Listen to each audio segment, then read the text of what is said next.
Seja bem-vindo para esse vídeo e nesse vídeo daqui eu vou fazer a análise da vitória do Juventude, vitória por 3-2 contra o Fluminense, último jogo dessa primeira rodada, né, dessas oitavas de final da Copa do Brasil. Jogo que assim, é muito emocionante, o Fluminense sai vencendo logo no início, administra o primeiro tempo. Quando volta para o segundo tempo, o Juventude volta muito melhor, chega a abrir um 3-1 e no último lance do jogo o Fluminense desconta nesse 3-2, tá ok? Vou fazer a análise aqui completinha, só antes de tudo, soltar a intro.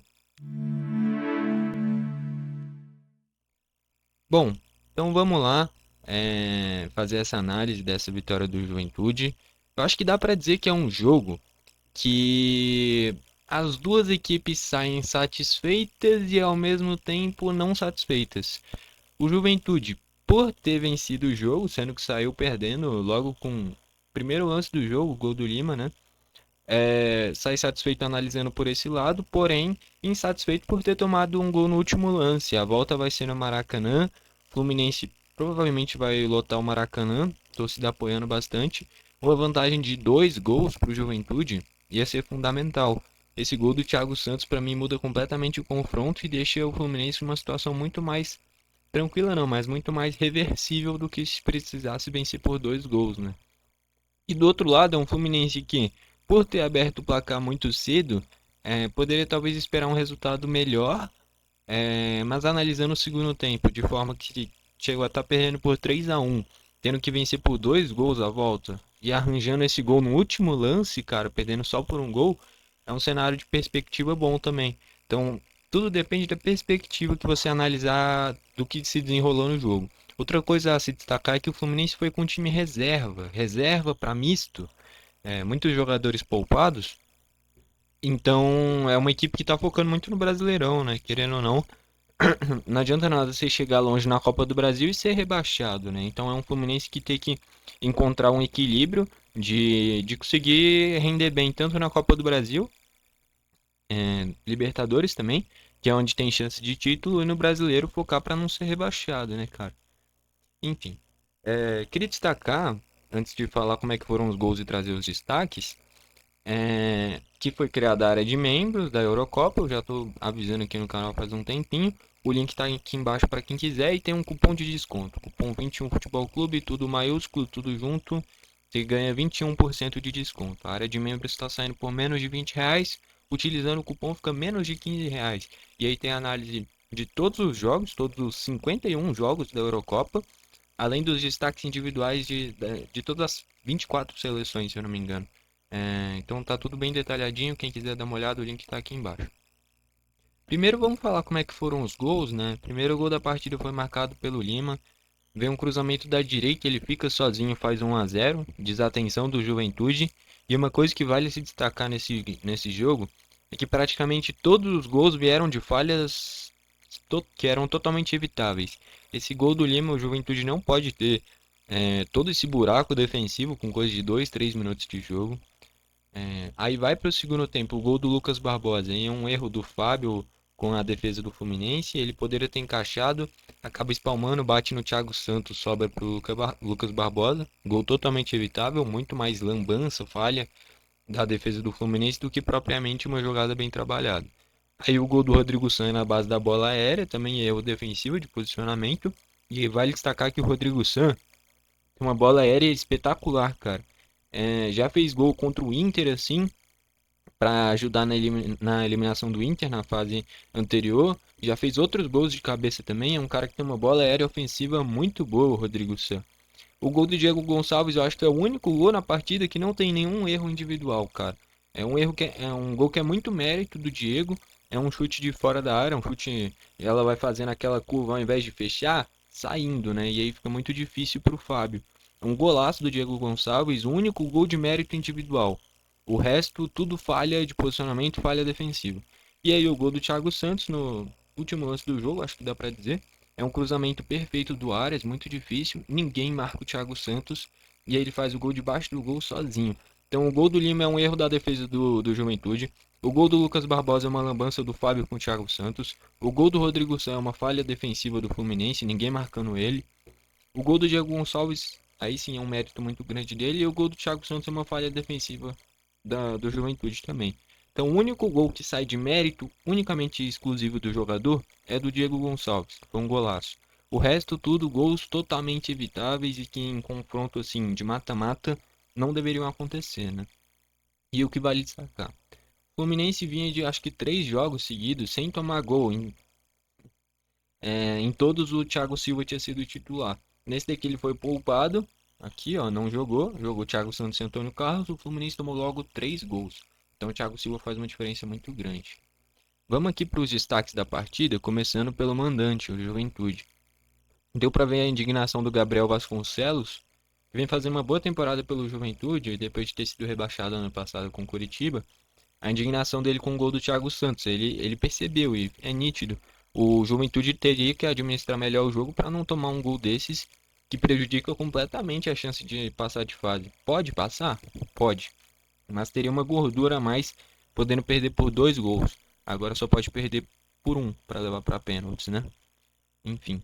A utilização do Lucas Freitas, ele caindo pela esquerda, o Lucas Freitas que é zagueiro, né? Então em alguns momentos virava uma linha de 3, já que o Everton é um cara que é bem ofensivo. Não é nem lateral de ofício. Com o Roger chegou a jogar numa meia direita, vindo do banco em determinados momentos, e jogou de lateral direito, na teoria. O Jadson caía muito para esse lado, também ajudando na recomposição. Eu gosto muito do Jean Carlos, tá? Deu pelo menos uns 2 chutes a gol, dando trabalho pro Fábio.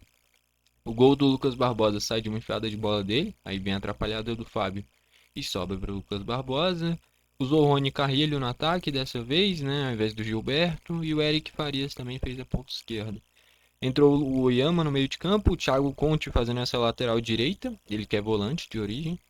O Diego Gonçalves no ataque para fazer um golaço. O Mandaka para dar esse contra-ataque, é um cara que é muito rápido. E o Ian Souto também para defender, colocando mais um defensor.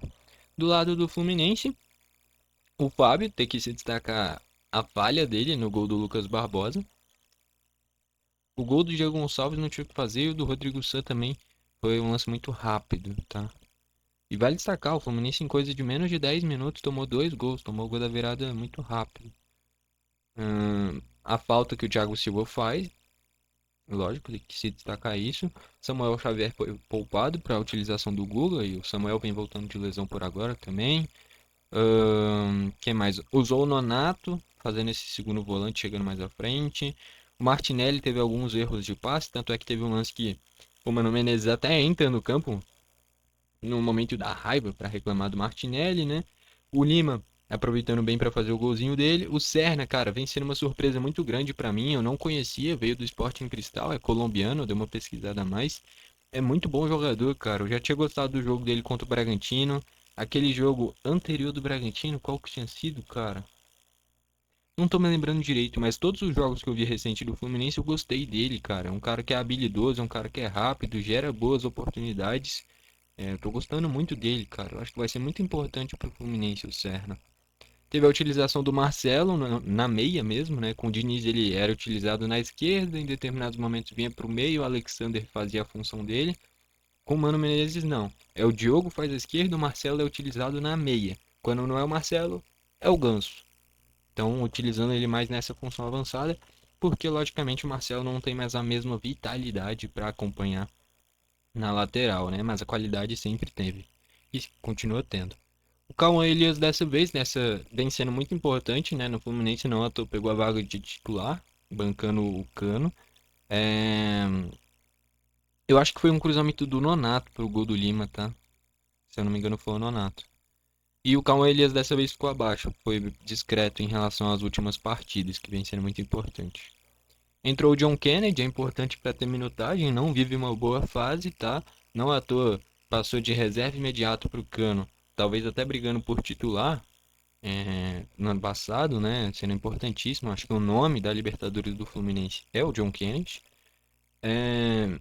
E esse ano ele já é o terceiro reserva, né? O Cauã Elias pegou a vaga do Cano, o Cano é o reserva imediato e o John Kennedy virou o terceiro reserva. Então, perdeu muito espaço no Fluminense, teve aqueles problemas extra-campo, assim como outros jogadores da base do Fluminense, na época do Diniz mesmo, acabou se queimando um pouquinho. E dentro de campo mesmo, tá rendendo abaixo do que pode. Entrou o Ganso no meio, o Keno entrou bem na ponta, gerando volume de jogo. O Felipe Andrade entrou no meio, acho que o Nonato ou o Lima tinha saído sentindo, acho que ainda no primeiro tempo. Não tô lembrando direito. E aí colocou um zagueiro a mais, né, o Felipe Andrade. E eu achava que quando ele entrou, o Thiago Santos ia vir pro meio e o Felipe Andrade ia vir pra zaga, seria o mais natural. Mas não, o Thiago Santos continuou e o Felipe Andrade fez um primeiro volante, dando mais liberdade pro Martinelli. Sendo que o Thiago Santos é volante de origem e o Felipe Andrade é zagueiro, né? Porém é um zagueiro com boa técnica, então ele foi utilizado mais à frente e prendeu o Thiago atrás. E ainda entrou o Arias pela direita. Importantíssimo também, o gol do Thiago Santos saiu uma jogadaça dele. Estatísticas: 19 chutes do Juventude sendo 4 a gol, 11 do Fluminense sendo 4 a gol, posse de bola equilibrada, faltas tiveram 26 no total, amarelos 3 para o Juventude, 1 para o Fluminense, 7 a 3 em escanteios para o Juventude. Essa quantidade de escanteios a mais, de chutes a mais, vai muito do período do primeiro tempo, que depois que o Fluminense faz 1 a 0, vai administrando o jogo e o Juventude vai criando volume de jogo, vai pressionando. Depois que o Juventude faz o 3 a 1, o Fluminense até retoma um pouquinho mais o controle do jogo e encontra no finzinho o gol com o Thiago Santos, tá? Então, no geral, um jogo que com muito mais gols do que eu imaginava. Eu imaginava um jogo com pouquíssimos gols, por ser um Fluminense que vem tomando poucos gols e um Juventude que não vive uma fase tão boa depois que o Roger saiu. Trocou o Juventude pelo Inter. É, E não, acho que muito dessa quantidade de gols vai pela escolha do Fluminense de poupar alguns jogadores. O Samuel Xavier e principalmente o André também, mas principalmente o Thiago Silva. O Fluminense não vinha tomando nenhum gol com o Thiago Silva, poupou ele, tomou 3 de uma vez. Então, tá tudo em aberto, tá? Eu diria que, por ser a volta no Maracanã, eu acho que o Fluminense passa, tá? Porque precisa vencer um placar magro, vencendo por 1 a 0 já é pênalti, tendo o jogo inteiro para criar essa vantagem. É um Juventude que ainda não tá encaixado depois que o Roger saiu. O Jair Ventura ainda tá organizando esse time. E tá tudo em aberto, tá beleza? O craque da partida, acho que dá pra destacar aqui o Rodrigo San, dá pra destacar. Eu gosto muito do Jean Carlos, o Lucas Barbosa fez um bom jogo também, por mais que eu não goste muito. O Jadson fez um jogo interessante. O Diego Gonçalves entrou voando, tá? Entrou voando. Do lado do Fluminense, o Nonato eu achei que jogou bem. O Lima aproveitou as oportunidades. O Ken entrou bem, o Arias entrou bem. Acho que é isso. Não teve um diferencial, um cara diferenciado. Foi um jogo bem equilibrado. Bem equilibrado num nível abaixo, eu diria. Porque, que nem eu falei, dos 5 gols, 4 tiveram erros da defesa. O único que, pra mim, assim, é muito mais mérito do adversário foi o do Diego Gonçalves. Os outros 4 gols passam muito em torno de falhas defensivas, tá? É... Cara, é difícil eleger um craque da partida aqui, velho. Muito difícil. É, Sei lá, vai pro Diego Gonçalves, que nem eu falei, foi o único gol de mérito individual mesmo. Porque o gol do Lima é um erro da defesa do Juventude. O gol do Thiago Santos é um erro da defesa do Juventude. O gol do Lucas Barbosa é uma atrapalhada do Fábio com a defesa. O gol do Rodrigo San é uma falha defensiva também que ninguém marcou ele direito. O único que é mérito é o Diego Gonçalves. Todo mundo teve mérito, lógico. Mas que nem eu falei, mérito individual, tipo assim, o que dava pro Fluminense fazer para evitar o gol do Diego Gonçalves? Muito difícil de enxergar isso. Agora, os outros 4 gols é nítido que teve falhas defensivas, tá? Então, é nisso que eu pondero do Diego Gonçalves ser o que teve mais mérito. Vai pra ele, então, o craque da partida, o Diego Gonçalves. Se não fosse ele, seria. Quem que eu posso destacar? Putz, é difícil, cara. Foi um jogo muito equilibrado. Talvez o Rodrigo San. Mas vai pro Diego Gonçalves, tá? Enfim, é isso. Gostou do vídeo, deixa o like. Não gostou, deixa o dislike. Comenta aqui embaixo pra você quem foi o craque da partida. Eu realmente tô muito em dúvida. Pra mim é o Diego Gonçalves, mas pode ser qualquer um. Que nem eu falei, um jogo muito equilibrado. E o que você espera desse jogo de volta? Eu já falei aqui. Eu acho que, pô, o Fluminense joga a volta no Maracanã. E aí eu acho que vai 100%. Com o Thiago Silva, com o Arias de titular, o André no meio, o Samuel Xavier na direita, o Keno desde o início. Talvez o Serna, que vem jogando muito bem. Então, eu acho que vai ser um Fluminense completinho, jogando no Maracanã. Provavelmente lotado. Eu acho que o Fluminense reverte sim essa vantagem do Juventude, leva ao menos para pênaltis, talvez passe ainda no tempo normal, já que esse gol do Thiago Santos, que nem eu falei, muda completamente o contexto do jogo de volta. Se não sair esse gol, o Fluminense teria que vencer por 2 gols para levar para os pênaltis. Agora não, agora o Fluminense vencendo por 2 gols está classificado no tempo normal, uma vitória simples já leva para pênaltis.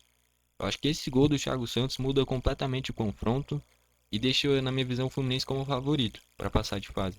Se tivesse terminado 3-1, eu acho que o Juventude conseguiria segurar para no máximo o Fluminense levasse para a prorrogação. Eu não imagino que metesse 3-0, uma vantagem de 3 ou mais gols.